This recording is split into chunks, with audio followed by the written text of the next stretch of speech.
CJCA has reached another milestone anniversary, 20 years since our founding. It's an occasion to reflect on where we've been, our work, accomplishments, challenges, and where we want to go in the next 20 years. This is our history, our story.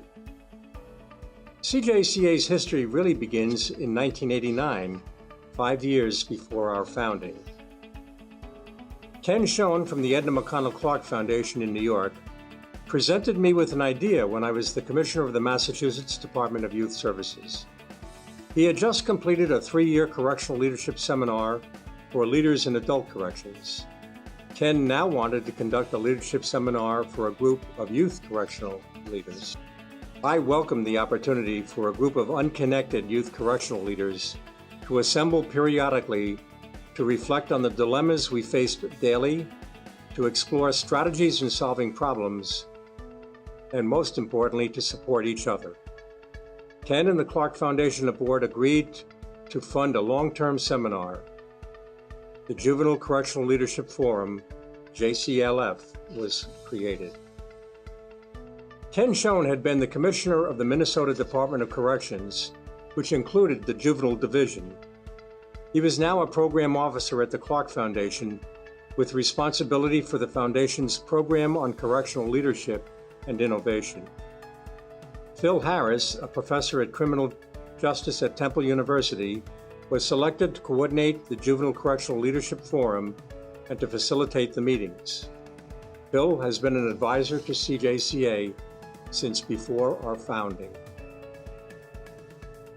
Our stated mission was to provide participants with opportunities for creative leadership, learning, and support in order to address the needs of children in or at risk of being in the juvenile correctional system, and to encourage a society that fosters a humanistic approach to juvenile justice. JCLF's program objectives were to learn new ways to achieve our personal and agency goals and to develop our learning skills, to lead our systems in developing more rational, goal-oriented, effective, and humane programs and facilities, to facilitate the development of other leaders and relevant organizations, and to support each other as well as other juvenile correctional directors in learning, leading, and problem solving. JCLF held its first meeting in June 1989 at the Wharton Center for Applied Research in Philadelphia. Of the inaugural group of youth correctional administrators, 2, George Pfeiffer from Alabama and Don Wider from Louisiana, are deceased. Most are now retired, and 3, Orlando Martinez of Colorado, Mark Stewart of Missouri, and myself, Ned Loughran from Massachusetts, still contribute in juvenile justice. We learned a lot about the short tenure and turnover of youth correctional administrators early on. Between the time the invitations for the first JCLF meeting were sent and accepted, 3 directors left their positions. Turnover at the top has challenged CJCA's stability throughout our 20-year history. For example, since January 2013 and now, 25 directors have turned over. The average tenure of a director is only 2 years. Between 1989 and 1993, the juvenile crime rate, especially for homicide, was ratcheting upward.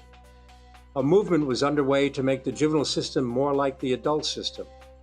Some of the first JCLF discussion agendas were to figure out how to protect the gains made in programs and systems, and how to gain support for progressive changes in programs and systems. Actually, the first session became a freewheeling discussion of issues each of us felt we were alone in confronting in our respective jurisdictions.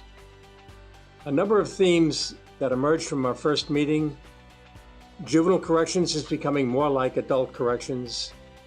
The juvenile system was serving mostly minority youths, and there was very little support for youths before entering and after leaving youth correctional systems.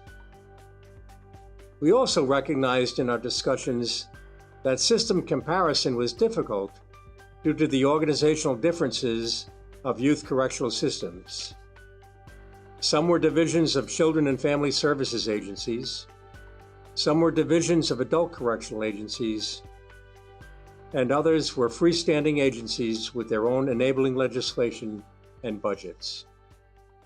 Discussions revealed that there was a lack of hard data to support the effectiveness of programs. This led to a lack of confidence in the system by legislators, the media, and the public.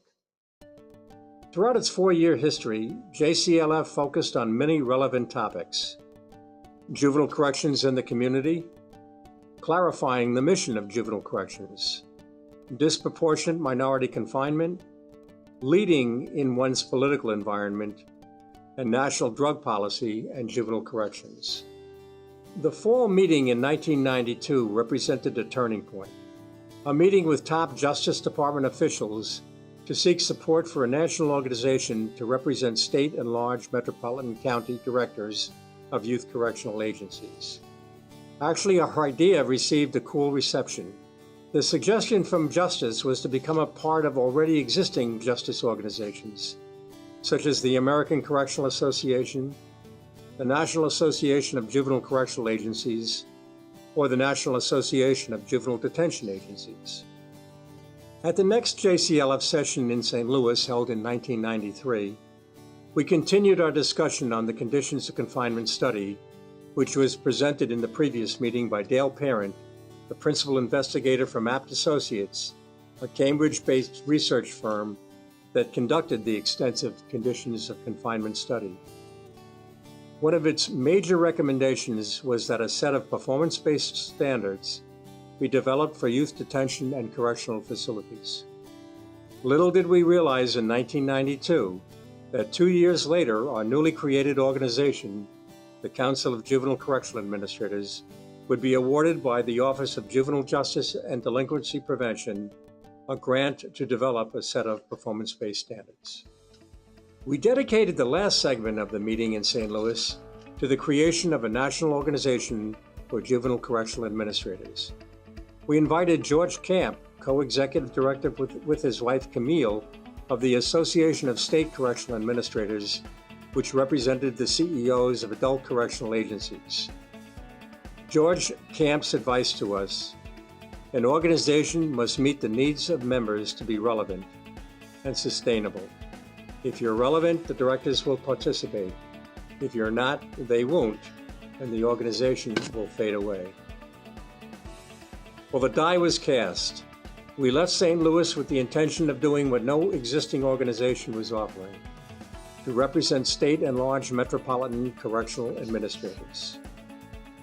By the time the next meeting took place in Boston in October 1993, a constitution for CJCA had been written. The name, the Council of Juvenile Correctional Administrators, was chosen after much debate, and I, Ned Loughran, was named Executive Director, and Gino Natalucci Persichetti, the DYS Director in Ohio, was elected as CJCA's first president. In 1994, CJCA incorporated as a 501c3 nonprofit organization.